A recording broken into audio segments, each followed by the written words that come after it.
Hi, I'm David Miles, and welcome to What Would You Do, where we talk about real life business situations and ask for your input on how you would resolve the problem.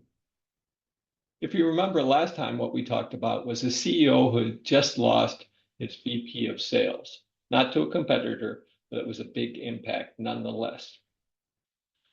So when the CEO walked into the meeting with me, he was a mix of emotion. He was disappointed, frustrated, and he really didn't know where to start.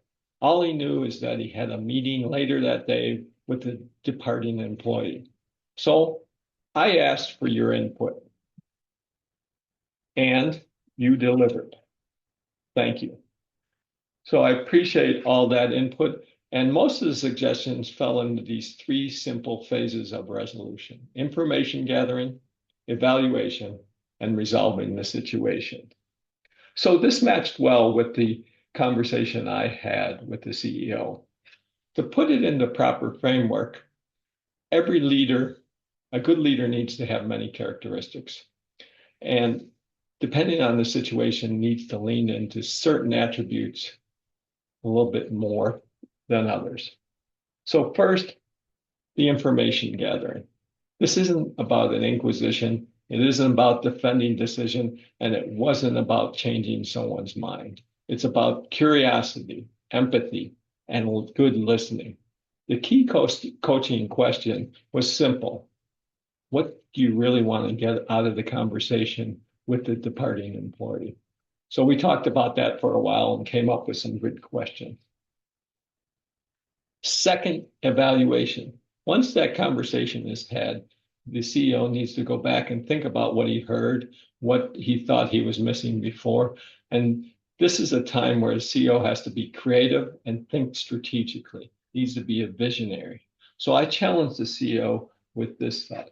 Don't let a crisis go to waste. This was going to be a big impact to the company, and use it as a chance to rethink the role, the structure, and really the direction of the company.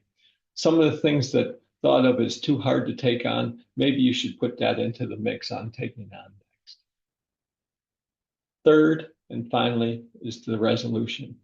This is where clear communication, confidence, and being inspirational matters most. The organization needs to hear optimism, clear direction, and stability, especially from the CEO. But before any of that can be accomplished, what we talked about, the CEO needs to get into a good place, a good state of mind, because no good decisions are made when emotions are steering the ship. So by the time that the meeting ended that day with the CEO, when he was walking out, I felt he was already on his way to a better place, a better state of mind. And for me, that's why I do coaching, moving leaders from reaction to reflection to action. And that can be very fulfilling.